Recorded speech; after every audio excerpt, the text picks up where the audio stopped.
నమస్కారం friends, welcome to education concepts.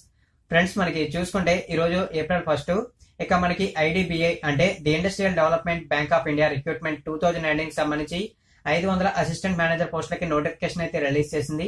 ఈ notification సంబంధించిన కంప్లీట్ డీటెయిల్స్ అయితే ఈ వీడియోలో తెలుసుకుందాం. ఇక ఆలస్యం చేయకుండా వీడియోలోకి అయితే వెళ్దాం.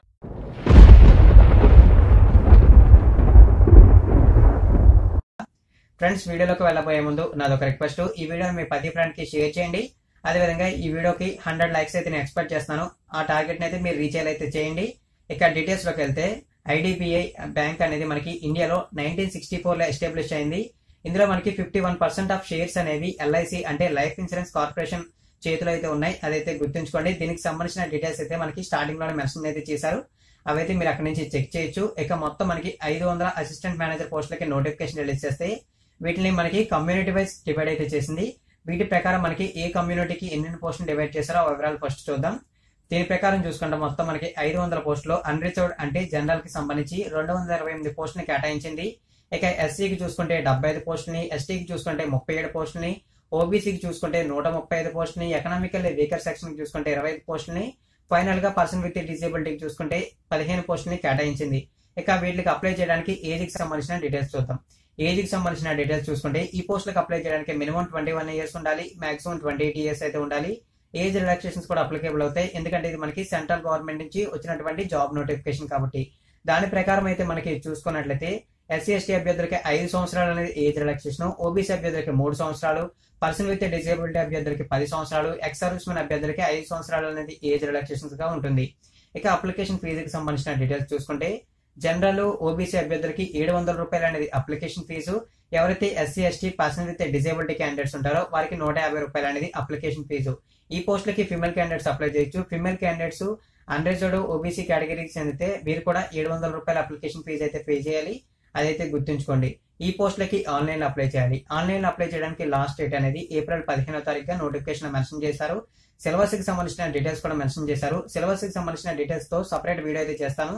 ఎంతమందికి ఆ వీడియో కావాలో పైన కార్డ్ అయితే వదిలేస్తాను పోలు, అక్కడైతే క్లిక్ చేసి సిలబస్ కావాలన్న వాళ్ళు ఎస్ అని, సిలబస్ అవసరం లేదు జస్ట్ నోటిఫికేషన్ సంబంధించిన డీటెయిల్స్ తో మేము సిలబస్ అయితే ప్రిపేర్ అవుతా ఉన్నాలో నో అని క్లిక్ చేయండి. అప్పుడు సిలబస్ గురించి వీడియో చేయాలో లేదా అనేది నేను డిసైడ్ అయితే చేస్తాను. ఇక నెక్స్ట్ మనకి చూసుకుంటే ఎడ్యుకేషన్ క్వాలిఫికేషన్స్. ఎడ్యుకేషన్ క్వాలిఫికేషన్ చూసుకుంటే ఏదైనా డిగ్రీ చేసిన అభ్యర్థులు ఈ పోస్టులకు అయితే అప్లై చేయొచ్చు. డిగ్రీ అంటే మనకి బీఎస్సీ బీకామ్ అని కాదు, ఏ డిగ్రీ చేసిన అభ్యర్థులు అయినా సరే ఈ పోస్టులకు అప్లై చేయొచ్చు. అంటే బీఏ చేసిన అభ్యర్థులు అప్లై చేయొచ్చు, బీఎస్సీ చేసిన అభ్యర్థులు అప్లై చేయొచ్చు, బీకామ్ చేసిన అభ్యర్థులు కూడా అప్లై చేయొచ్చు. స్పెసిఫిక్ గా ఏ డిగ్రీ చేసిన అభ్యర్థులు అప్లై చేయాలని చెప్పి మెన్షన్ అయితే చేయలేదు. సో ఏ డిగ్రీ చేసిన అభ్యర్థులను అప్లై చేయొచ్చు. డిగ్రీతో ఈక్వల్ క్వాలిఫికేషన్ ఉన్న బీటెక్ చేసిన అభ్యర్థులు కూడా ఈ పోస్టులకు అయితే అప్లై చేసుకోవచ్చు. అదైతే గుర్తుంచుకోండి. ఇక శాలరీస్ అనేవి మనకి 25,000 to 35,000 బిట్వీన్ అయితే ఉంటాయి. అదైతే గుర్తుంచుకోండి. అదేవిధంగా మనకి చూసుకున్నట్లయితే ఎగ్జామ్ కి సంబంధించిన డీటెయిల్స్ మెన్షన్ చేశారు. ఎగ్జామ్ అనేది మనకి ఆన్లైన్ లో అయితే జరుగుతుంది. ఈ ఎగ్జామ్ అనేది మనకి మే 17వ తారీఖున అయితే జరుగుతుంది. ఎగ్జామ్ సెంటర్ కి సంబంధించిన డీటెయిల్స్ చూస్తే ఆంధ్రప్రదేశ్ లో మనకి ఎగ్జామ్ సెంటర్స్ అనేవి 3 ప్లేసుల్లో ఉన్నాయి. ఈ 3 ప్లేసుల్లో చూసుకుంటే మనకి విశాఖపట్నం ఉంది, అదేవిధంగా తిరుపతి ఉంది, ఫైనల్ గా విజయవాడ కూడా ఎగ్జామ్ సెంటర్స్ కి ఇచ్చారు. ఇక తెలంగాణలో మనకి ఒకే ఒక ఎగ్జామ్ సెంటర్ అయితే ఇచ్చారు. ఆ ఎగ్జామ్ సెంటర్ చూసుకుంటే జనరల్ గా మనకి తెలిసిన హైదరాబాద్ నే ఎగ్జామ్ సెంటర్ కి అయితే ఇచ్చారు. ఇక ఎడ్యుకేషన్ క్వాలిఫికేషన్ లో మీకు ఇంకొక ఇన్ఫర్మేషన్ అయితే ఇవ్వడం అయితే మర్చిపోయాను. ఆ ఇన్ఫర్మేషన్ ప్రకారం చూసుకుంటే మనకి ఎడ్యుకేషన్ క్వాలిఫికేషన్ లో డిగ్రీలో 60% ఆఫ్ మార్క్స్ అనేది అన్రిజర్వ్డ్ కి ఓబీసీ అభ్యర్థులకి రావాలి. ఇక రిమైనింగ్ ఎవరైతే SC ST person with disability ఉన్నారో వీరికి 55% ఆఫ్ మార్క్స్ అయితే వస్తే సరిపోతుందని చెప్పి నోటిఫికేషన్ లో క్లియర్ గా అయితే మెన్షన్ చేశారు. అదైతే గుర్తుంచుకోండి. అప్లికేషన్ ఫీజుకి సంబంధించిన డీటెయిల్స్ కూడా తెలియజేశాను. ఇంకా నేను ఏదైనా డీటెయిల్స్ అయితే మర్చిపోతే సిలబస్ కి సంబంధించి ఎక్స్ప్లెయిన్ చేస్తున్నప్పుడు ఆ డీటెయిల్స్ అయితే మీకు తెలియజేస్తాను. అయితే ఈ నోటిఫికేషన్ సంబంధించిన ఫర్దర్ డీటెయిల్స్ తెలుసుకోవడానికి ఆ లింక్ అనేది వీడియో కింద డిస్క్రిప్షన్ లో ఉంటుంది. అదేవిధంగా ఆన్లైన్ లో అప్లై చేయడం కూడా డైరెక్ట్ లింక్ అనేది వీడియో కింద డిస్క్రిప్షన్ ఇస్తాను. అక్కడ నుంచి మీరు చెక్ చేయొచ్చు. ఈ పోస్టులకు సంబంధించి ఖచ్చితంగా సిలబస్ కి సంబంధించిన వీడియో అయితే చేయడానికి ట్రై చేస్తాను. మీరు పోల్లో కూడా తెలియజేయండి సిలబస్ కి సంబంధించిన వీడియో ఎంతమందికి కావాలి, ఎంతమందికి వద్దు అనే దాని వివరాలను కూడా తెలియజేస్తే దాన్ని కూడా బేస్ చేసుకుని వీడియో అయితే చేస్తాను. అదేవిధంగా ఈ వీడియోని మీ ప్రతి ఫ్రెండ్ కి షేర్ చేయండి. మరిన్ని రెగ్యులర్ జాబ్ అప్డేట్స్ కోసం నా ఛానల్ ని సబ్స్క్రైబ్ చేయండి.